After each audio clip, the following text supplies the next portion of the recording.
सच कहूं तो जब आप इस जानवर को देखते हैं तो शायद आपके दिमाग में एक ही शब्द आता है, बदबू।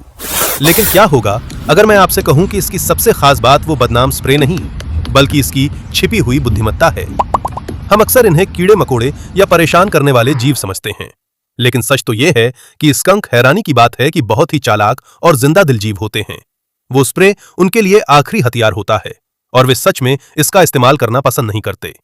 स्प्रे करने के बारे में सोचने से पहले भी वे आपको कई तरह से चेतावनी देते हैं, जैसे जोर से पैर पटकना, फुफकारना या यहां तक कि अपने हाथों के बल खड़े हो जाना।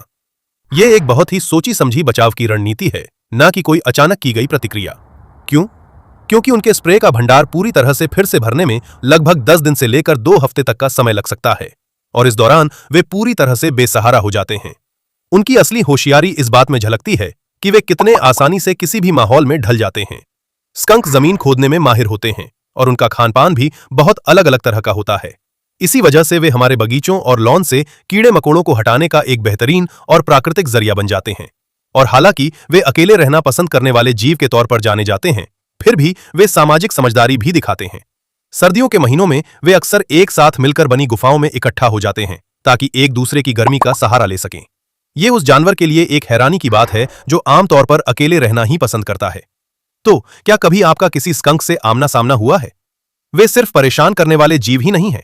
समस्याओं को सुलझाने की उनकी काबिलियत और पूरे उत्तरी अमेरिका में हर तरह के माहौल में जिंदा रहने की उनकी क्षमता ये साबित करती है कि वे सच में बहुत ही मजबूत और जिंदा दिल जीव है, और उनमें हमारी सोच से कहीं ज्यादा होशियारी छिपी हुई है।